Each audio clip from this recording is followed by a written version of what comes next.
thank you, Natalie, and Jim as well for the music. It was a beautiful mass and beautiful music as well. So I wanted to welcome everybody again. This is the fourth Respect Life series, hosted by the Knights of Columbus, Windham, New Hampshire, Council 7572. And I want to thank everyone for being here today. We may have a record turnout. Thank you for your support. Let's see. Before I announce our featured speaker, I have a few announcements. I wanted everybody to notice on the booklets. I wanted to thank Charlie Espinola for printing these, and Bob Geyer as well. On the back, we have a section where you can write notes, take notes during the talk. And also, if you turn to page 10, we got a beautiful picture of a baby here that Charlie put in. I just love this. Dreaming of Jesus. God bless our babies. This is a beautiful picture. You'll notice on page 10, though, we have our Respect Life series calendar. So we have the next talk will be on September 25th.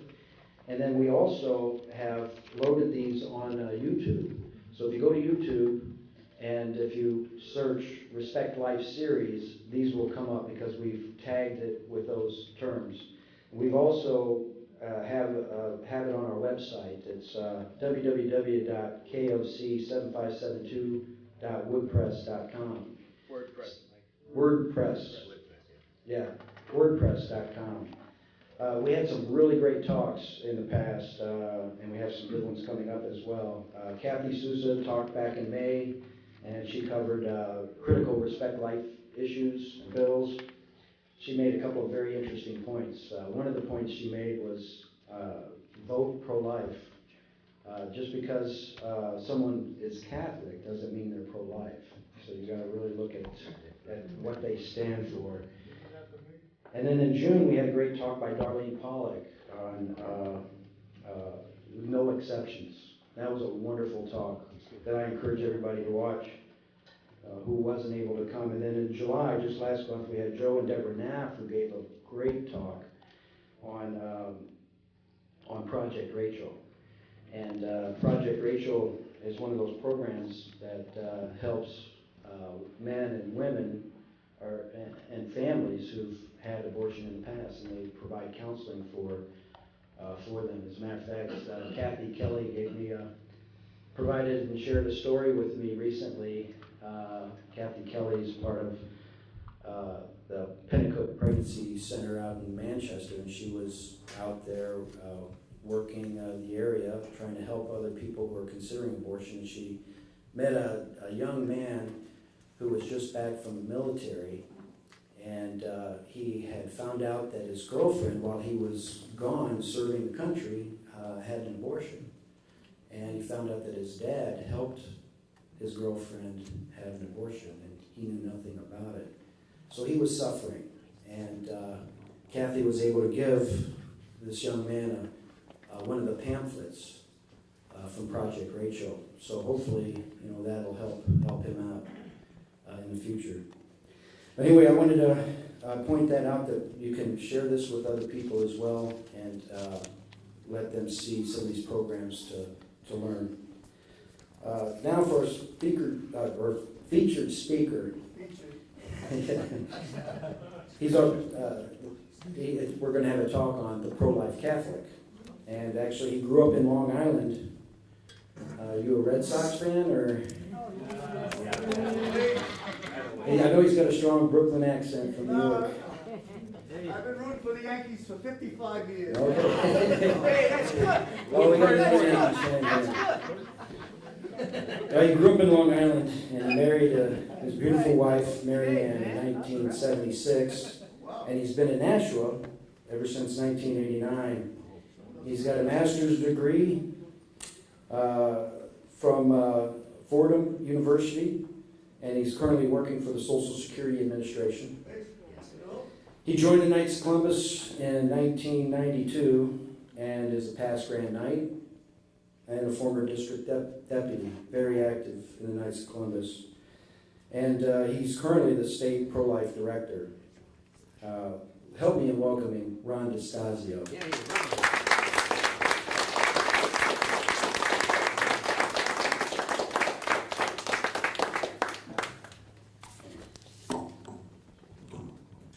Thank you very much, Mike. Just get myself organized here a little. Yes, tonight I will speak on the pro-life Catholic, but it'll be from a slightly different angle as I see as we go along. Tonight I hope to be informative. I also hope to energize you into doing what we need to do in reference to pro-life in this state and in this country. And what I'm going to do first, and I know Mike alluded to it originally, I wanted to go through some of the programs that are going to be going on this coming year that the Knights of Columbus do, or the Knights of Columbus support or co-sponsor. But first, I'd like to, and he gave a little background about myself, and yes, I've been in Nashua, New Hampshire for 25 years. But how did I get to be a pro-life Catholic? Much less, as I was in the past, a good Catholic. It was a faith journey. And at times, I didn't even know I was taking the faith journey. I mean, like 35, 40 years ago, I was basically one of the A&P Catholics. You know A&P Catholics? Ashes and Palms? You know? I'd go to church, forget about confession. I thought, who needs confession? You don't need confession. But things happened in my life. I got a call one day, I got a transfer to New England with the job. And for a lot of different reasons, moved my family up to Nashua. We live in the north end of Nashua. We at one time were parishioners of Resurrection Parish. And my wife got quite involved. Me, I was still very busy on the job, but she was teaching CCD. And it came to a certain point. She said, Ronald, you got to do something. You know, you go to church, you come home, you go to the job, but you're not getting involved. Well, I'll do something. I don't have to get too involved. So what did I do? I became an usher. Well, watch out becoming an usher. Because when you become an usher, you see people every week, and you greet people, and you meet people, and you got to deal with the pastor. And one of the gentlemen there for about a week of Sundays said, I just joined the Knights of Columbus. You want to join? I don't know, you know. I mean, my concept of the Knights of Columbus is what the General America's Knights of Columbus, especially if you lived in New York, is they were marched either in the St. Patty's or the Columbus Day parades, you know. You saw the 4th degree, that's all you saw. But I decided to join. And then when I joined, you know, I originally thought that they're just like any other organization, but soon I realized differently. But it's funny because I recall when they interviewed me for, you know, becoming a member of the Knights of Columbus, they asked me a question about abortion. And what was the stupid answer I gave? Well, you know, I'm opposed to it, but, you know, I don't know, there's laws, and I can't really tell you, I'm really firm about this. This was a long time ago, this is 1992. So even at that time, I knew it was wrong, but I wasn't sure where to go with all this information. But the fact, there was two things happening here. My faith was increasing. I was increasing my involvement in the Knights of Columbus. My involvement in the Knights of Columbus was increasing my faith. The more I did the good works, the charity, for whether it was for the poor or the needy or the mentally handicapped, the more I became involved in the parishes. And the more I became involved in working with and knowing some of the good priests, and some are no longer here, namely Father Jack and Father Joe Desmond over there at St. John the Evangelist, no longer St. John the Evangelist. But the more I realized the sacrifices that they were doing, the more I became attuned to what my faith was about. And it took time. You know, my wife and I, we started, we didn't start, it's been going on for years, but we carried out the Pilgrim Virgin Rosary program, where for 2 years, she and I and my daughter and other people, we take the statue of Our Lady of Fatima around the homes and pray the Rosary That increased my faith. In fact, one of the women who we did the rosary with twice in Nashua is now a Mother Superior for the Sisters of Life. And you might know, remember Rita Sofka? She's in Nashua? She's now a Mother Superior for the Sisters of Life. And at the time, she was single and she couldn't decide what to do, and we prayed her. So this all increased what I did. But how did I get to the point of doing what I'm doing today? And I'll try to keep it as brief as possible. Being a New Yorker, keep it brief. But I didn't fully understand everything, but I was trying to teach myself. I was trying to learn. And I was watching what was going on with the Knights of Columbus. And I'm looking at the different functions that were going on. And I'm not trying to be too critical, but what I said to myself, things could be done a little better. They could be a little more oomph, or I don't want to use the word excitement, but just a little more passion about what's going on the state level with Respect Life. I said, things could be done a little better. People could become more involved, you know? And after 3 years of being a district deputy, and wife saying no more, I actually sought out the job with the new state deputy. Because the prior pro-life director, Stan Poland, was retiring from the job. I said, I think I can do this. Now, I didn't even know what I said. I still said to myself, I think my wife said, I think you can do this. And I kept praying on it. I asked her, am I doing the right thing? And Mary Ann's answer to me was always, this is what the Blessed Mother wants you to do. She wants you to do pro-life. What? I don't know. She wants you to do it. So I still went in half blind, but as you do more of the work and you get involved with the pregnancy centers, you get involved with the marches, you get involved with the talks, you get involved with learning and the legislation, you start to feel it, you start to do it, you know. And even in a lot of the things I thought about them putting a greater emphasis on Respect Life, turned out to be true. Because years ago, there was only 5 main categories of activities for the Knights of Columbus. Just 5 years ago, they added Respect Life as the 6th main activity that councils need to get involved with. So here I am, 25 years later. I never would have thought, moving from Long Island to Nashua back in June of '79, that I'd be doing this today. Not in your, but it's a journey you don't even know you're going on. It's a journey that God and the Blessed Mother takes you there. And I'm glad that they did. So what I'd like to do briefly, and I keep saying briefly, but before I get into my take on the pro-life Catholic, I'd just like to go over some of the events and some of the projects coming up this year. Like I said, some of them are done by the Knights of Columbus, some of them not. Obviously we know coming up on September 24th is the beginning for 40 Days for Life. I think most of us know what the 40 Days for Life is. It's done in the fall, and it's done again during Lent, praying and standing witness in front of the different abortion clinics and the Planned Parenthoods. I think this is very important, all right? One brother knight I got to give a lot of kudos to.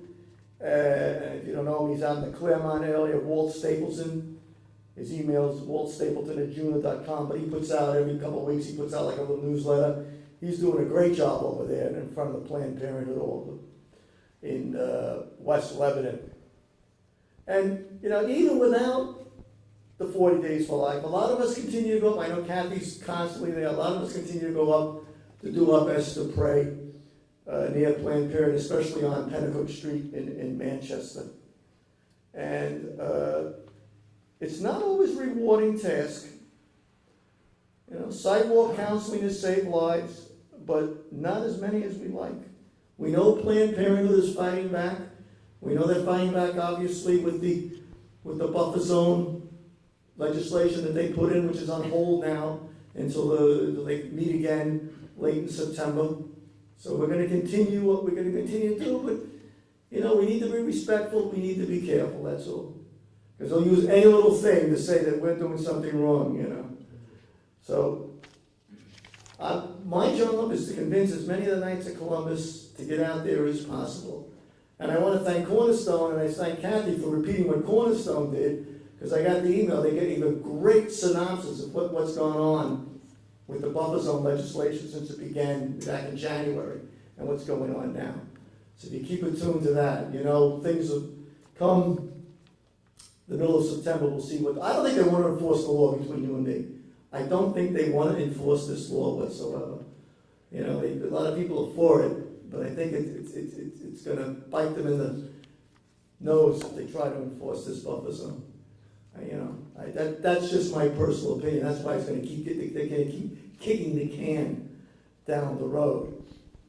But for me, and I've always said this before, our presence is to be a thorn in their side, to let them know that we're not going away, or to show others, look, we're here for a reason. We understand what's going on there is not right. We understand we can tell people there are other choices. That's why our presence is needed, to be a light, to be a beacon of light. Same thing with the March for Life in Concord. Unfortunately, I've never been able to go down to Washington because of family considerations. But if you've gone to the March for Life in Concord the past 5 or 6 years, you will notice how the feminist clinic has stepped up their activities each year. They've gotten larger and larger and larger, more people, more vociferous, more vile, just downright nasty. Last 2 years, we couldn't even walk in front of the clinic. We had to walk around the clinic to come back on the other side. But there's something to take heart in that. Because 6 or 7, 8 or 9 years ago, there would be a March for Life, and people would go past the clinic and no one would be there because they didn't care, because they thought they were winning. Now, they think that they're in trouble, that people are turning away from their way of thinking. So they got to have their own type of backlash. So I know it's difficult. It's difficult to listen to the rhetoric that comes out of a lot of these women's mouths about what we're doing. I mean, what do they have? They had a picture of an egg or something, and this is not a chicken or something. They said, I don't know, which is ridiculous. Right? And last year I was very lucky. We did get support, and I know a lot of you realize this, but for some reason I happened to be shopped and I happened to run into Senator Ayotte, and I got her to write a nice letter of support for the March for Life in Concord. And I read that on the steps of the state capitol last year. And I think I had that in the union leader too, to say that she was supporting us. So there's a lot of people up at the top that are supporting us. But as pro-life director, I'd like to see, instead of 500 people there, 800 people there. So I'm going to commit myself to get more involved, to even contact the colleges, contact the schools, or whatever, especially the colleges. And, there's a good presence of the Knights, But if we had twice as many people, that would get noticed more, and people would take a look at what we're doing. And then maybe as they take a look at what we're doing, they'd understand what we're doing. And if they understand what we're doing, that is the process of changing the culture. And that's the slowest process. All right? February 7th, up in Suncook, New Hampshire, the Council of Suncook, New Hampshire.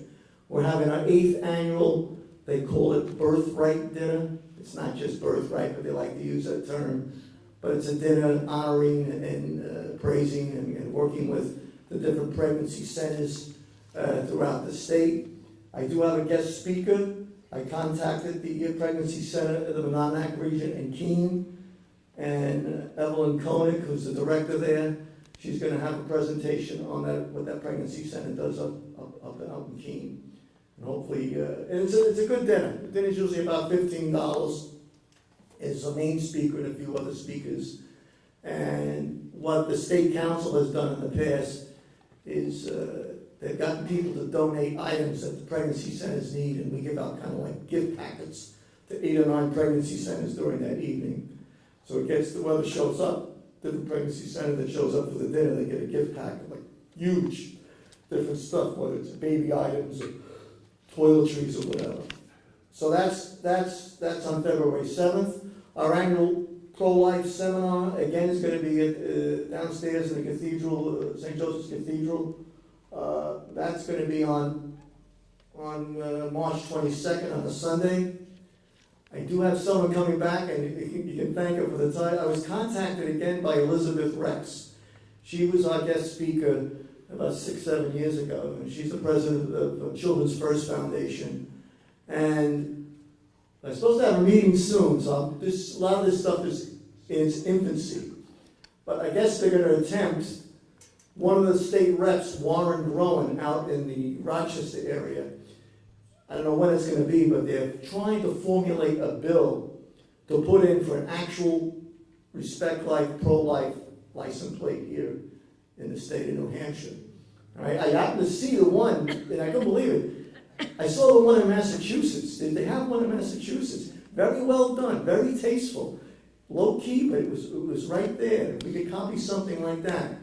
But one of the things, obviously with the Knights, promoting it, but since this organization is a New York State organization, she's asking what's become legally called the resident agent. So all the legal papers got to pass through me because I'm in New Hampshire. They need somebody, a resident of New Hampshire, so they can force this thing. So she'll be the guest speaker. Hopefully by then we'll see what's going on. But hopefully that'll be something that all of us can work on in the parishes, the Knights can work on. The goal is, if we can work it out with the DMV and things like that, probably some of the monies would have to go to them. But all the monies collected on getting the special place would go to all the pregnancy crisis centers and the safe havens. Now, all those details, I'm not a rep. But that's something I hope I'm going to be involved with, and hopefully the Knights and everybody else can involve with this year. And it'd be nice having a couple thousand cars going around, or 3, 4 cars going around the state with a little, choose life on it. Because that's what we need to do. We need to, that's part of what we do, and I'll get to that in a second, it's part of our evangelization process. That's what we're all called to do. Now, the pro-life Catholic, right? I gave you a little brief on my little journey. And you know what? It's still a journey. Because, for a while there, when I was going back to confession, I was going like, 6 months. Every 4 to 5 weeks, I'm in a confession. Trust me. I need to be there. That's all I can tell you. I think we all need to be there. So it's important that we keep on doing what we're doing. But the pro-life Catholic, like I said, it's a different take. Because all of you wouldn't be here if you weren't true to your faith.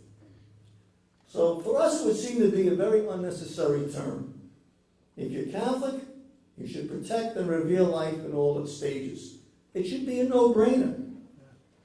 But, as alluded to previously by Father, for many Catholics in the U.S., the sanctity of life is not even on their radar screen. And for many, the term pro-life was synonymous with anti-woman, anti-freedom, the war on women, all that. You're a radical, you're a nutcase, you're this, you're that. I remember when she had come up, I had that half license plate that hung onto my regular license plate that said choose life.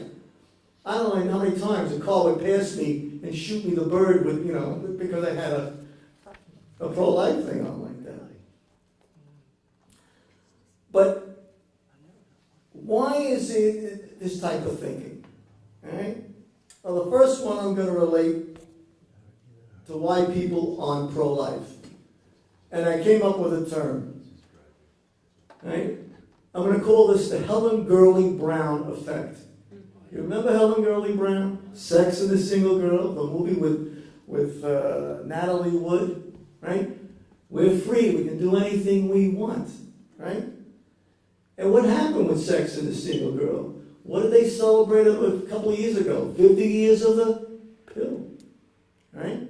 So over 50 years of Sex and the Single Girl and the pill has permeated our culture. Choice has no consequences.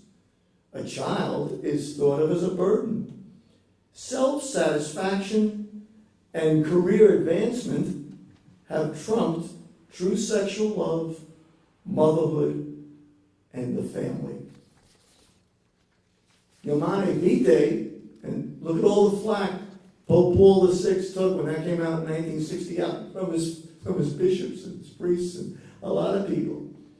But Humanae Vitae was trumped by the term penumbra of rights in the Roe v. Wade decision. Abortion, unfortunately, has erroneously become a civil right. Only the woman, I was going to put mother to be, but they don't want to be mothers, right? Only the woman is significant, right? Not that she's a mother, but that she could choose to negate her motherhood through the killing of a child. That was the only important thing. This is my choice. This is my right. Worse, a child was not even a child. The preborn no longer mattered, and the term pro-life became an anathema for many. Careers mattered more than raising a family. Selfishness trumped love. And that has been going on for the last 50 years. If you think of the Helen Gurley Brown effect and you think of the effect of the pill, all part of the sexual revolution, all part of the pill.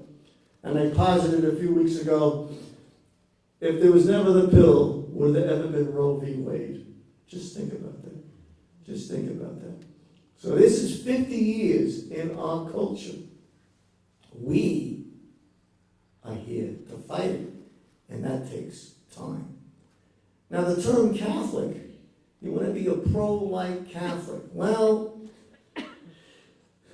Catholicism, or being Catholic, has been affected what I call, I've come up with another little thing, the MSNBC/Kumbaya effect.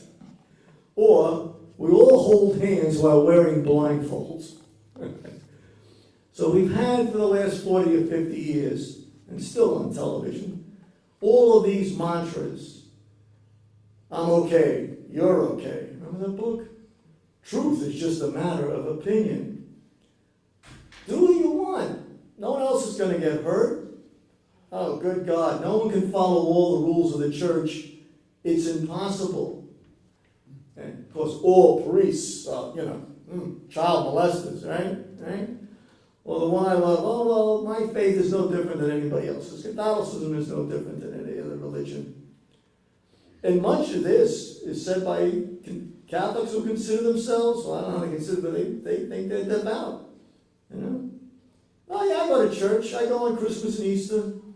Well, the one I still get today, I can confess my sins directly to God. Some don't believe in hell. I had someone ask me, didn't Pope John Paul do away with purgatory? I don't think so. And then God never answers my prayers. You know, why me? Everybody goes through the why me syndrome, but God never answers my prayers. These are all excuses not to understand and practice our faith.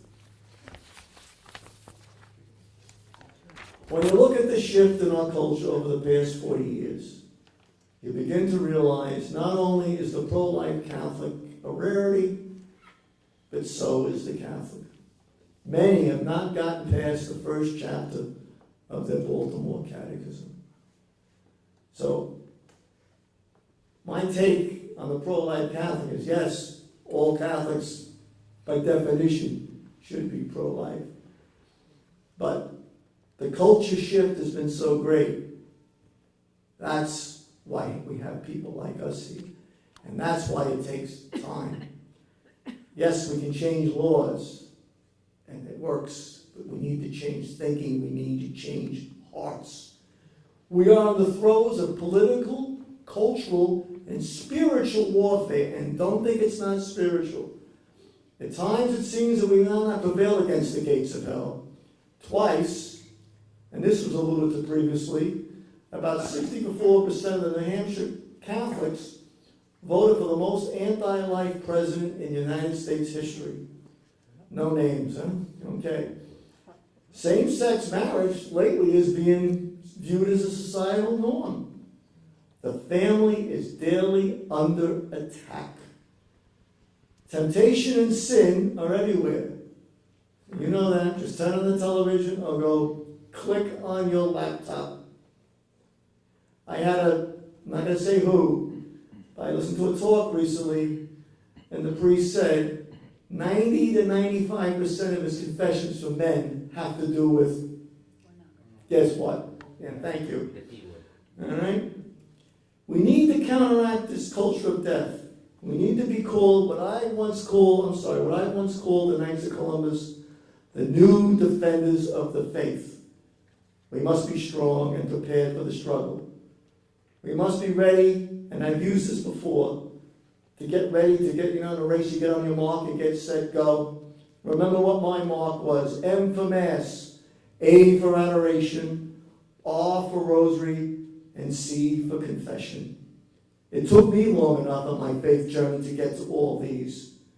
It started with Mass, it went to the Rosary, I finally got back to Confession, and most important to me, I finally understood the joy of being with Jesus alone in adoration at night and communion. That's why I do my best writing sometimes, to be honest with you.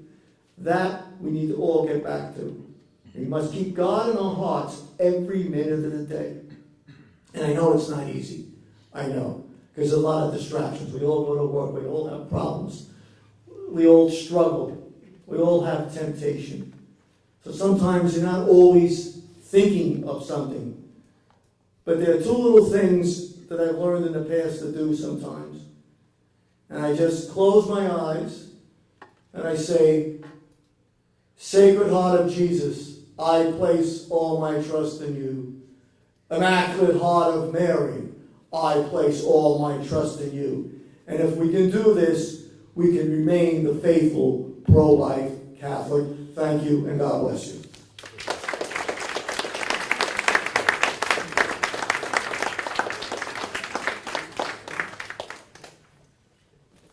Thank you, Ron.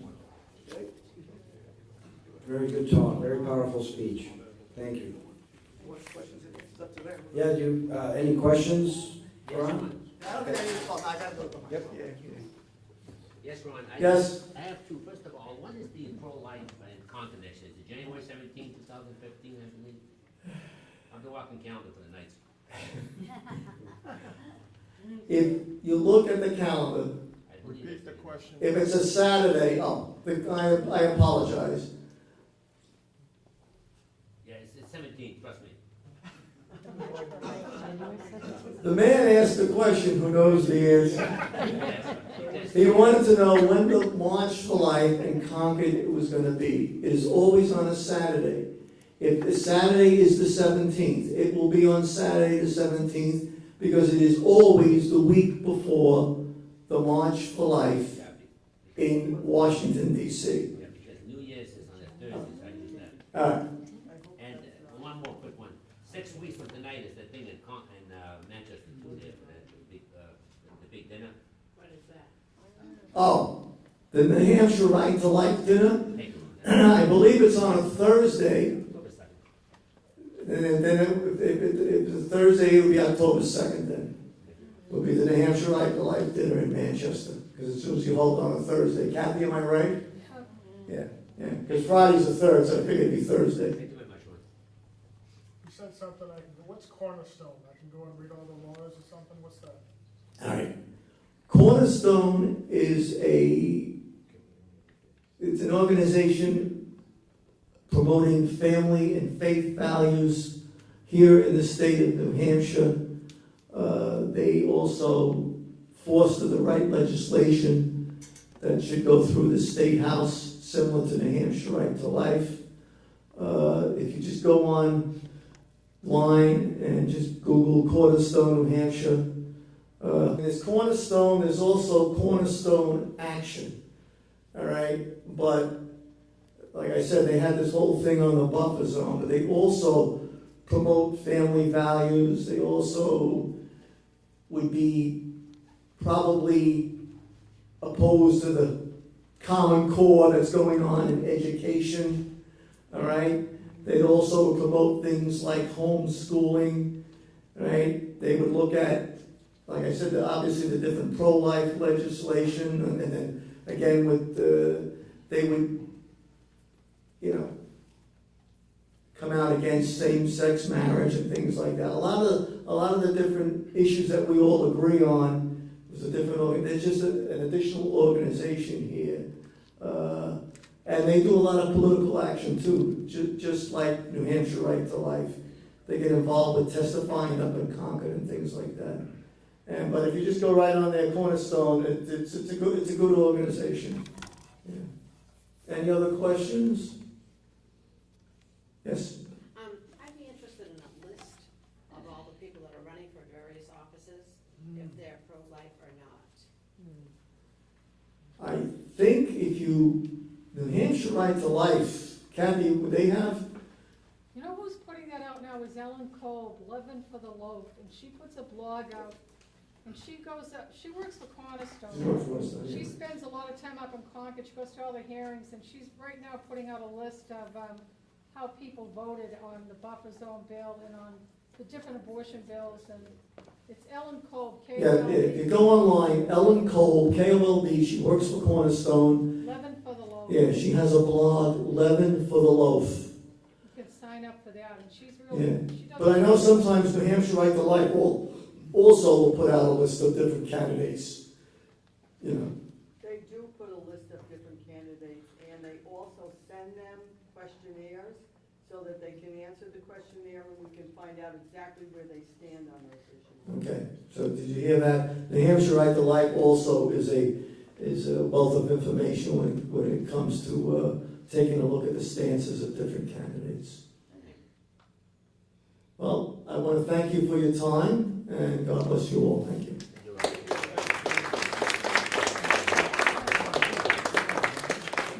Great, thanks again, Ron. And I wanted to remind everybody of the next Respect Life series we have is September 25th, and that will be by, the next Respect Life series will be by Jackie Hines, Forming and Protecting Your Teenager's Purity.